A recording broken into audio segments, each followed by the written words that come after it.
ዋጓን ዩቲዩብ ዋጓን ገነርስ ዋጓን አርሰናላውያን እንደምን አደራችሁ እንደምን ዋላችሁ እንደምን አመሻችሁ በያላችሁበት ሀገር ሰዓት አቆጣጠር እንደምን ከረማችሁ ሳሚ ነኝ ለማታቁኝ የዩቲዩብ ቻናሌ ስም ሳሚ ገነር ይባላል የአርሰናል ደጋፊ ከሆናችሁ ስለ አርሰናል መስማት የምትፈልጉ እንዲሁም የሌላ ክለብ ደጋፊ ሆናችሁ ስለ አርሰናል መስማት የምትፈልጉ ከሆነ ምን ተጠብቃላችሁ አሁኑኑ ሰብስክራይብ በማድረግ ቤተሰብ መሆን ትችላላችሁ ነባሮች ላይክ ሼር ኮሜንት በማድረግ ዩቲዩብ ቻናላችንን ሞቅ ደመቅ እንድታደርጉ ስል በአክብሮት ጠይቃለሁ ላይኩን ካሁኑ ጀምሩ ዛሬ ከዚህ በፊት የምጠይቃችሁ እስካሁን ያልተሳካው ነገር ሜቢ ሞቲቬሽን ከሆናችሁ ይሄው ይዤው መጥቻለሁ በቪዲዮዬ መጨረሻ ወይ መሃል ላይ ጥያቄ ጠይቃለሁ ጥያቄው በጣም ቀላል ነው ስፔሻሊ አሁን በቻት ጂፒቲ ዘመን ሰርች ማርጋችሁ ልትመልሱት የምትችሉት ነገር ነው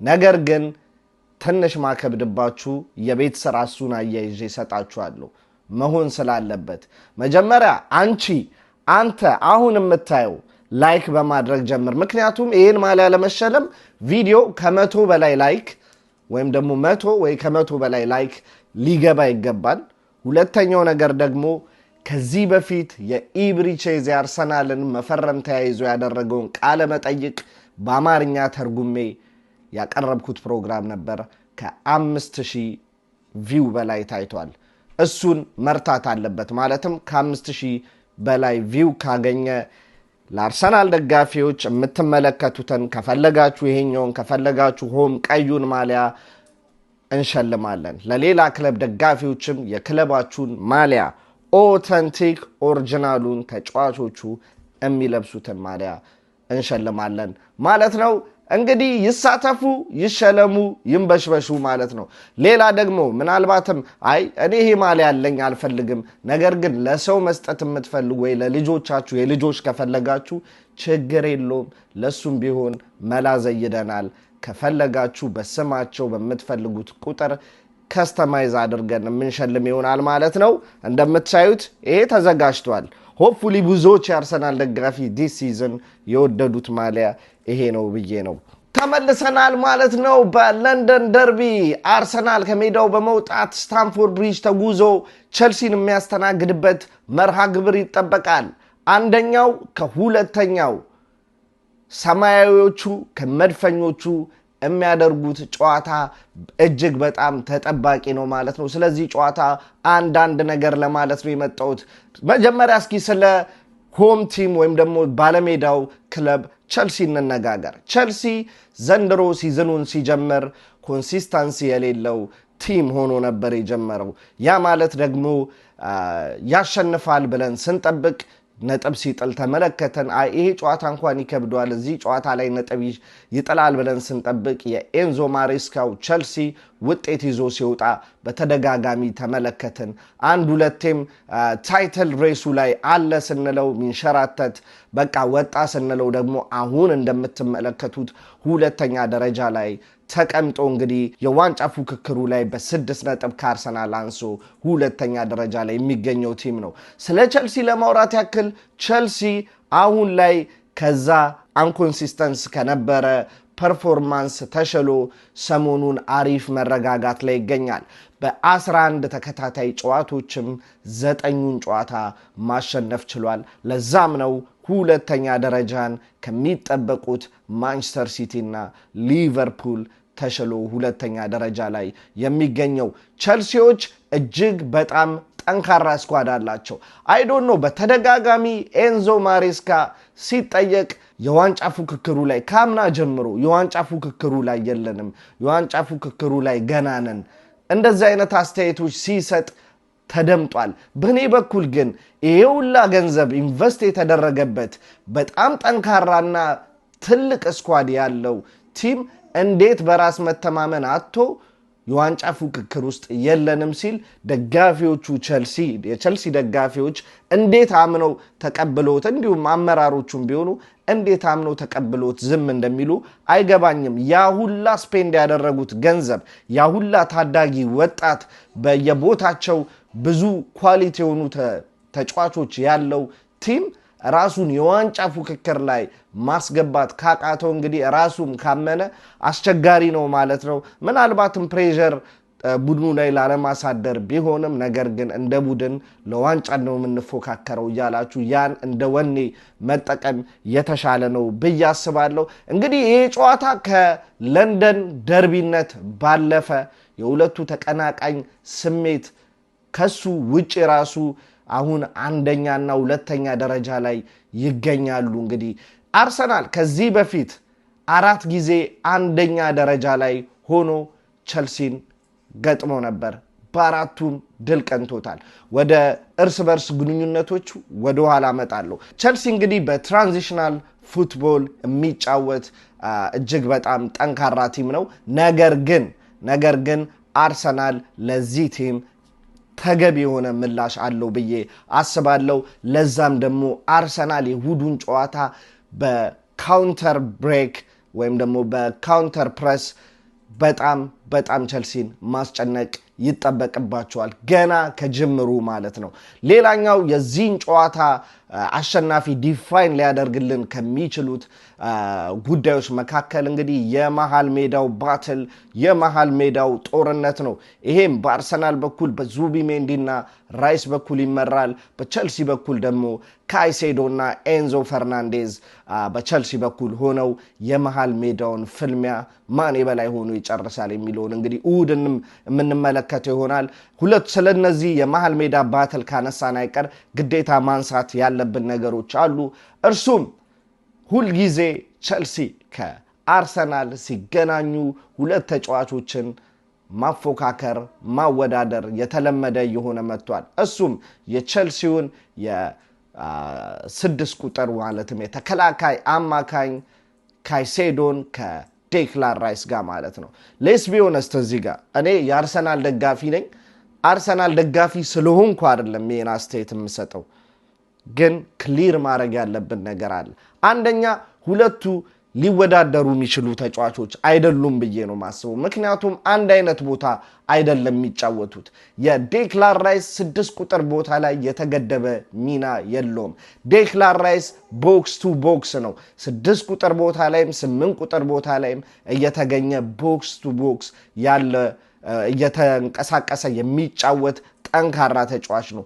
ካይሴዶ ነምበር 6 ቦታ ላይ በሊጉ ምናልባትም ሲቲው ሮድሪ አሪፍ ፐርፎርማንስ ላይ ከተገኘ ከሲቲው ሮድሪ በመቀጠል ሁለተኛ ደረጃ ላይ ማስቀምጠው ጠንካራ ተጫዋች ነው። እንደ ተጫዋች ኳሊቲ ግን እናወዳድራቸው ከተባለ ኦፍ ኮርስ ዴክላን ራይስ እጅግ በጣም የተሻለው ተጫዋች ነው ከሞይሰስ ካይሴዶ ማለት ነው። ለምን መሰላችሁ? ዴክላን ራይስ የመሪነት ብቃት አለው። ቡድንን በካፒቴንነት የመምራት ችሎታ አለው which is ካይሴዶ ጋር የማንመለከተው ነገር። ሁለተኛው ነገር ካይሴዶ እንደ ዴክላን ራይስ ብዙ አይነት ሚና አይሰጣችሁም።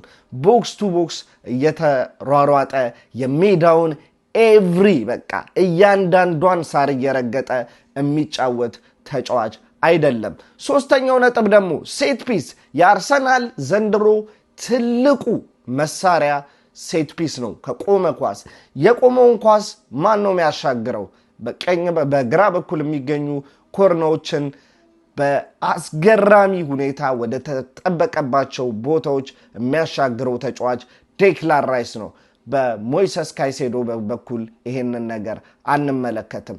የዴክላን ራይስ ቅጣት ምትንም ጨምሩበት። ስለዚህ በኔ በኩል በፊት ላይ የትራንስፈር ዊንዶ ላይ ገና ሁለቱም ለቸልሲና ለአርሰናል ሳይፈርሙ በፊት እኔ ካይሴዶ ወደ አርሰናል እንዲመጣ እፈልግ ነበረ። ነገር ግን I was so wrong። ማርያምን ነው ምላችሁ። I'm so happy with ዴክላን ራይስ። ዴክላን ራይስን በማንም ነው ማልቀይረው፣ ኢቭን በሮድሪ። ሁለተኛው ቸልሲና አርሰናል ሲገናኙ ሁሌ ፉክክር ውስጥ የሚገቡ ኢቭን ኢፍ ሁለቱም የአንድ አይነት ቦታ ተጫዋች ባይሆኑም ኮል ፓልመርና ሳካ ናቸው። ኮል ፓልመር ወርልድ ክላስ የሆነ ኳሊቲ ተጫዋች ነው። በመጀመሪያ እኔ ኮል ፓልመር ከዊንግ ተጫዋችነት ይልቅ ነምበር 10 ቦታ ላይ ኢፌክቲቭ ነው። ቡካዮ ሳካ ደግሞ የመስመር አጥቂ ነው። ኢቭን ማወዳደር ያለብን አይመስልም። እናወዳድራቸው ውላ ከተባለ እንግሊዝ ብሔራዊ ቡድን ላይ ማን ነው ተመራጭ የሚለውን ማየት ነው። ለሀገራቸው ማን ነው የበላይነቱን ይዞ እየተሰለፈ ያለው ካልን ቡካዮ ሳካ ነው። ምንም ጥርጥር የለውም። ሌላ እሱ ብቻ አይደለም፣ ኮንሲስተንሲው የቡካዮ ሳካ ይሄን ፐርፎርማንስ እያሳየ የመጣበት ከ17 ከ16 ዓመቱ ጀምሮ ይሄን ፐርፎርማንስ እያሳየን ለ5 ለ6 ዓመት ከአርሰናል ጋር የቆየ ልጅ ነው። ስለዚህ እንደ ተጫዋች ኳሊቲ ፓልመር ብዙ መወድለትና ብዙ ማደንቅለት ኳሊቲዎች አሉት፣ ግን ሁለቱን ማወዳደር ተገቢ ነው ብዬ አላስብም። እንግዲህ የቼልሲ ከባድ የሚሆነው ነገር በኔ በኩል አንፕሪዲክተብል የሆነ ላይን አፕ ነው የሚጠቀሙት። እጅግ በጣም ልትገምቱት አትችሉም። ካላቸው የስኳድ ዴብዝ አንጻር ምናልባትም የመስመር ተከላካይ የቀኝ መስመር ተከላካይ ላይ ማሎ ጉስቶን ስጠብቁ ሪሲ ጄምስ ይገባል። እንዲሁም የመሃል ቦታ ላይም እንደዚሁ የክንፍ አጥቂ ላይም ኔቶን ስጠብቁ አንዳንዴ ስቴቫውንም ሊጠቀም ይችላል።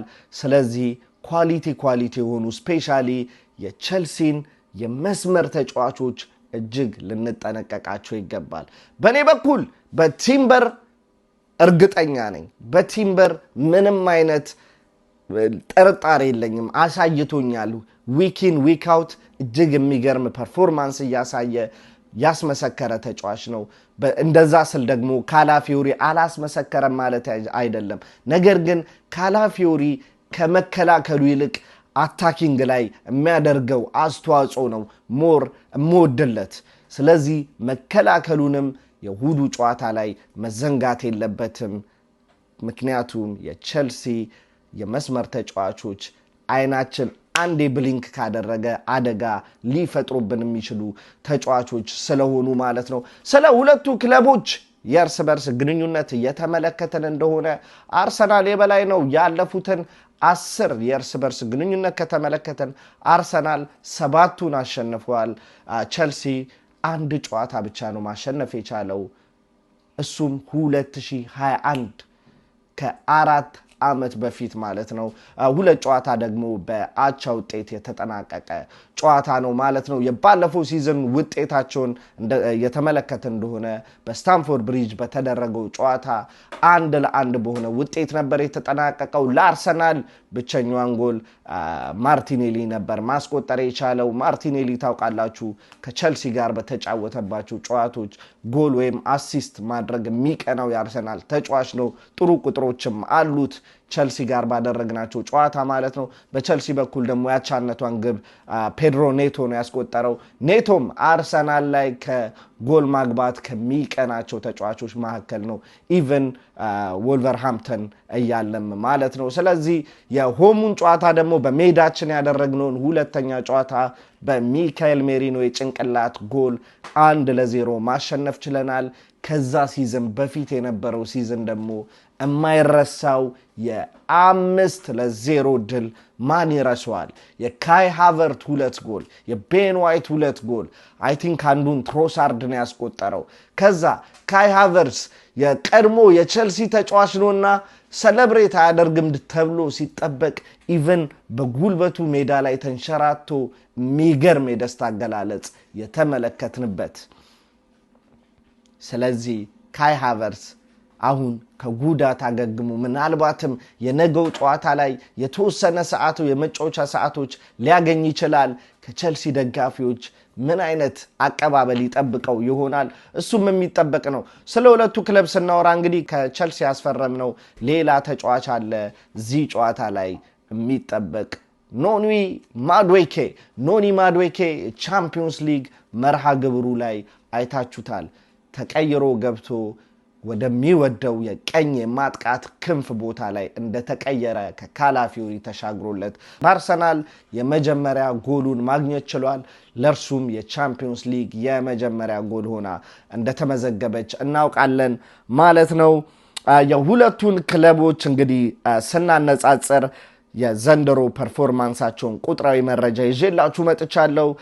ቸልሲ 12-12 ያው ቸልሲ እና አርሰናል በሲዝኑ 12-12 ጨዋታ ተጫውተዋል። ቸልሲ 7 ሲያሸንፍ አርሰናል 9ን ማሸነፍ ችሏል። ቸልሲ 2 አቻ ሲወጣ አርሰናልም 2 አቻ በዚህ እኩል ናቸው። ቸልሲ 3 ጨዋታዎችን ተሸንፏል። አርሰናል 1 ጨዋታ ብቻ ነው የተሸነፈው ማለት ነው። ቸልሲ 23 ጎሎችን አስቆጥሯል። አርሰናል 24 ጎሎችን በማስቆጠር በአንድ ጎል የተሻለ ነው ማለት ነው። ራስ ላይ የተቆጠረ ጎል ላይ ደግሞ ቸልሲ ላይ 11 ጎል ሲቆጠር አርሰናል በዚህ እጅግ በጣም የተሻለ ነው። 6 ጎል ብቻ ነው የተቆጠረበት፣ ያ ጠንካራ መከላከል ማለት ነው። ፖዚሽን ደግሞ ስንመለከት ሁለቱም ክለቦች በተመሳሳይ በጨዋታ ላይ 59% ቦል ፖዚሽን ይዘው ያጠናቀቃሉ በአቬሬጅ ማለት ነው። ሹት የተመለከተን እንደሆነ ቸልሲ ጠቅላላ 119 ሹቶች አድርጓል። አርሰናል 128 ሹቶች አድርጓል። ሹቶን ታርጌት ቸልሲ 67 ሹቶን ታርጌት ማድረግ ሲችል አርሰናል 60 ሹቶን ታርጌት ማድረግ ችሏል። ሹት ኮንቨርዥን ስናይ ደግሞ 19% በማድረግ ሁለቱም እኩል ፐርሰንቴጅ አላቸው ማለት ነው።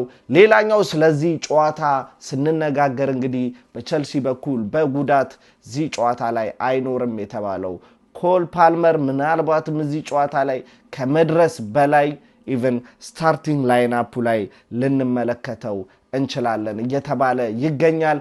አርሰናል ወደዚህ ጨዋታ ሲመጣ በሙሉ መተማመን በሙሉ የራስ መተማመን የተጫዋቾቹ ኮንፊደንስ እጅግ በጣም የሚገርም ነው። የቀድሞውን የአርሰናል ሜንታሊቲ አይደለም የምንመለከተው። እጅግ በጣም በራሳቸው መተማመን የሚታይባቸው ተጫዋቾች ናቸው ማለት ነው። ለዛም ደግሞ ተመልክታቸዋል። ብዙዎች ባይዘዌ ይሄን ጨዋታ እጅግ እየፈሩት ይገኛሉ። የለንደን ደርቢውን ለምንድን ነው የምትፈሩት? አርሰናል ዘንድሮ አይታችሁታል። ሊቪት ዘንድሮ በዚህ ሳምንት ብቻ ላስት ዊክ ሴም ቪዲዮ ሰራን። ኢስ ኖርዝ ለንደን ደርቢ አርሰናል የግድ ማሸነፍ አለበት፣ ሎ ብሎክ ይዘው ሊገቡ ይችላሉ፣ ቶማስ ፍራንክ ያው ያጫወቱ እንትን ነው አይገመትም። ገሷት ከዛስ ምንድነው ሀፕን ያደረገው? አርሰናል ጨዋታውን ኢዝሊ 4-1 በሆነ ውጤት አሸነፈ። ከዛስ በዛ ብቻ አላበቃም። ሮብም ቀጠለ ያጠረጣሪያችን ባየር ሙኒክ። በበኩሌ እኔም በጣም ነው የተጠራጠርኩት ሁለቱንም ጨዋታ። ባየር ሙኒክ ላይ ደግሞ ትሮማ አለብን። እነዛ 5-1 ሽንፈቶች ምናምን አትሊስት አቻ እንኳን በቂ ነው ምናምን ነገር ስንል እንግዲህ ባየር ሙኒክን የዘንድሮ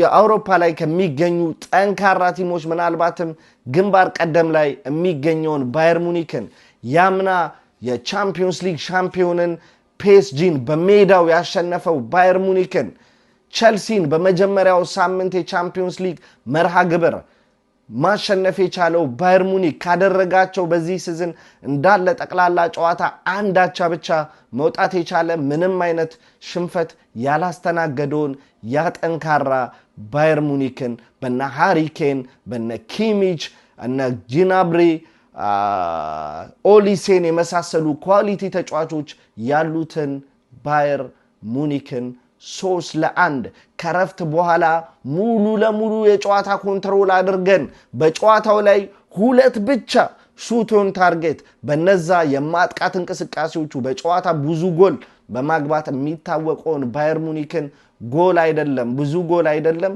ብዙ ሹት እንኳን ማድረግ እንዳይችል አድርገን እንደ ትንሽ ቲም 3-1 ምናልባትም ድሎቻችንን በአግባቡ ተጠቅመን ቢሆን ኖሮ ምናልባትም 5-1 6-1 መጠናቀቅ የሚችል ጨዋታ ነበረ።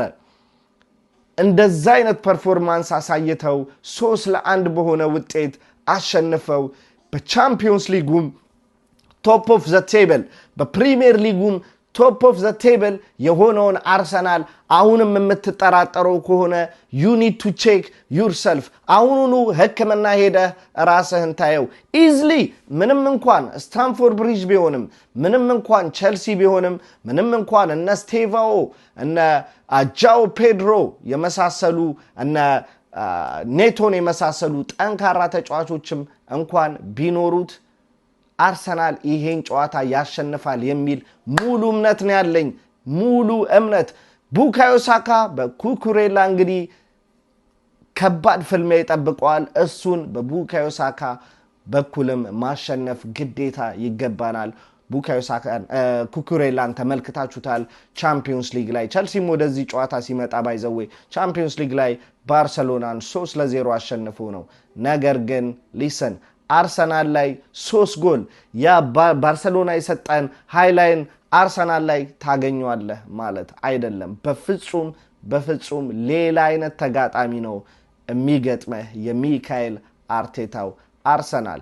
በቻምፒዮንስ ሊግ ከ5 ካደረጋቸው የቻምፒዮንስ ሊግ ጨዋታዎች 1 ግብ ብቻ ነው የተቆጠረበት። 1 ግብ ብቻ፣ እሱም ባለፈው በባየር ሙኒክ የተቆጠረበት።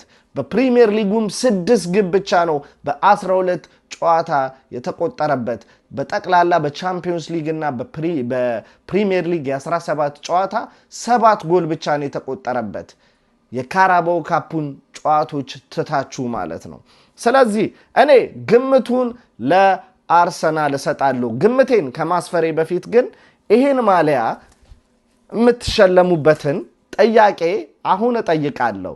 ላይክ አላደረግሽም አሁን አድርጊ። ምክንያቱም 100 በላይ ላይክ ሊኖረው ይገባል። ይህ ቪዲዮ ከ5000 ቪው በላይም ሊኖረው ይገባል ይሄን ኦሪጂናል ማሊያ ለመሸለም። ጥያቄው ቀላል ነው። እንደነገርኳችሁ ቻት ጂፒቲ ላይም ገብታችሁ ኳስ ስትመለከቱ ከኖራችሁ ደግሞ በጣም ቀላል ነው። በሁለቱ በአርሰናልና በቸልሲ ማሊያ የሁለቱንም ማሊያ ለብሰው የተጫወቱ 5 ተጫዋቾች ጥቀሱልኝ። ይሄ ነው ጥያቄው። ይመልሱ ይሸለሙ። እንግዲህ ወደ ውጤት ፕሪዲክሽኔ ሲሄድ አርሰናል ይህን ጨዋታ ኮምፈርተብል በሆነ 2-0 ውጤት ያሸንፋል እላለሁ። የእናንተንም ማስቀምጡልኝ ኮመንት ሴክሽን ላይ። ወደ ፕሪዲክሽን ላይናፕ ወይም ግምታዊ አሰላለፍ ሲሄድ የግብ ጠባቂ ቦታ ላይ ዳቪድ ራያን አደርግና የቀኝ የፉልባክ ቦታ ላይ ዩሊያን ቲምበርን አደርጋለሁ። የቀኝ የመሃል ተከላካይ ቦታ ዊሊያም ሳሊባን አደርግና ያ ዊሊያም ሳሊባ ሃሪኬንን ከጨዋታ ውጭ ያደረገው ዊሊያም ሳሊባ ምንም እንኳን መሪያችን የተከላካይ ክፍል መሪያችን ጋብርኤል ባይኖርም የሱን ሚና እየሸፈነ በመሪነት የሚገኘው ዊሊያም ሳሊባን እንግዲህ በግራ በኩል ፔሮ ሄንካፔን አደርግለትና የሁለቱን መሃል የአርሰናል የመከላከል ቦታን እንዲመሩ አደርጋለሁ ማለት ነው። የግራ መከላከል ፉል ባክ ቦታ ላይ ደግሞ ካላፊዮሪ እነዛ የምንወድለትን ኦቨርላፖች እዚህም ጨዋታ ላይ መመልከት እፈልጋለሁ። ምንም እንኳን የመከላከል ስራውን 90 ደቂቃ አይምሮን ስዊቾን አድርጎ ጨዋታዋ ተጀመራ እስክታልቅ ድረስ በንቃት ይህን ጨዋታ እንዲከታተለው እፈልጋለሁ። የመሃል ቦታችን ላይ ስንመጣ የተወሰኑ ጥያቄዎች አሉ። ምክንያቱም ኦዴጋርድ ከጉዳት ተመልሷል። ስለዚህ የመሃል ቦታ ጥምረቱ ይነካል። ያመናቀው ዙቢሜንዲ፣ ራይስ እና ኤዜ ነው የሚገቡት ወይም ኤዜን አስወጥቶ ኦዴጋርድ ወደ ቦታው ይመለሳል የሚለው የሚጠበቅ ነው። በእኔ በኩል 89 ወይም 90% በላይ እንኳን ፊት ከሆነ ሚካኤል አርቴታ ኦዴጋርድን ነው ምርጫው የሚያደርገው። በእኔ በኩል ግን ኤዜን ከዚህ ጨዋታ ውጪ ማድረግ ተገቢ ነው ብዬ አላስብም። አይታችሁታል ኖርዝ ለንደን ደርቢ ላይ ሃትሪክ ከ50 ምናምን ዓመት በኋላ ማንም ሰርቶት የማያውቅ ብዙ ዓመት ከነዚህ ሁላ ከ198 የኖርዝ ለንደን ደርቢ ጨዋታዎች 4 ሰዎች ብቻ ነው ሃትሪክ መስራት የቻሉት። ከሱ በፊት 3 ሰዎች ብቻ መስራት የቻሉትን ለ50 ዓመት ደግሞ ማንም ሊሰራው ያልቻለውን ታሪክ ነው ኤብሪቼዜ በመጀመሪያ የኖርዝ ለንደን ጨዋታው ላይ ማድረግ የቻለው። ቻምፒዮንስ ሊግ ላይም ወሳኟ 3ኛዋን ጎል ጨዋታውን መግደያዋን ጎል ለማርቲኔሊ ክፍት ቦታ አይቶ ያቀበለው እሱ ነው። ከዚህም በፊት ይሄንኑ ኳስ ማንቸስተር ሲቲ ላይ ማርቲኔሊ ያስቆጠራት ያቻነት ጎል እንደዚሁ አይነት ኤብሪቼዝ ያቀበለው ነው። ከኖቲንጋም ፎረስት ጋር ለቪክቶር ኮሬዝ አሲስት ያደረገው ኳስ ሳይረሳ ማለት ነው። ስለዚህ በኔ በኩል እዚህ ቦታ ላይ ኤብሪቼ ኤዜን ነው ማሰልፈው። ምክንያቱም ኤብሪቼ ኤዜን ወደ ግራ ክንፍ ቦታ አውጥቼ የመሃል ቦታውን ለኦዴጋርድ መስጠት ይችል ነበር። ከሞን ማርቲኔሊ ደግሞ የሚገርም ቁጥር ነው ያለው ከቸልሲ ጋር ማለት ነው። ቱ ቢ ኦነስት ኦዴጋርድ አሪፍ ቁጥር ነው ያለው፣ ግን ማርቲኔሊ እዚህ ጨዋታ ላይ እንዲሰለፍ እፈልጋለሁ ማለት ነው። የቀኝ ደግሞ የማጥቃት ክንፍ ቦታ ላይ ቡካዮ ሳካን አደርግና ከኩኩሬላ ጋር የሚኖረውን ፍልሚያ እንደ ላሚን ያማል ጠፍቶ እንዲውል አልፈልግም። ይልቁንም አንድ ሁለቴ ቡካዮ ሳካ ካለፈ ኦፍኮርስ የሆነ ነገር ይፈጠራል። ያ ነገር በቂ ነው። ግዴታ 8ቱንም ባተል ማሸነፍ አይጠበቅብም። ከ8ቱ 2 ኢፌክቲቭ ባተሎችን አሸነፈ ውጤታቸው ጎል ወይም አሲስት ከሆነ ዛሴ ዌልደን ብለን እንጨርሳለን ማለት ነው። የነምበር 9 የፊት ስትራይከር 9 ቁጥር ቦታ ላይ ደግሞ አይ ቲንክ ቪክቶር ዮኬሬዝ ፊት ይመስለኛል። ለዚህ ጨዋታም የሚጀምር ይመስለኛል። ቪክቶር ዮኬሬዝን አደርጋለሁ ማለት ነው። እነ ካይ ሃቨርስ ሜሪኖ ደግሞ ከቤንች ተነስተው እንግዲህ ተአምሩን የሚፈጣጥሩ ከነ ሜሪኖ ጋር ትሮሳርድም እዚህ ጨዋታ ላይ ባይዘዌ ፖቴንሻል አለው የመድረስ ፖቴንሻል አለው ሲል ሚካኤል አርቴታ በፕሬስ ኮንፈረንሱ ተናግሯል ማለት ነው። ይህን ይመስላል የኔ ስታርቲንግ ላይንአፕ። እናንተስ ምን ይመስላል? ይሄ ቢቀየር በዚህ ቦታ አገሌን ብንጠቀም የምትሉት ካለ ሌሚኖ ኦን ኮመንት ሴክሽን። ለዛሬ መጣሁበት ርዕስ ይህን ይመስላል። ከድል በኋላ ደግሞ ሞቅ ባለ ድባብ እንገናኛለን። አማውት ፒስ ከሞን ዩ ገነርስ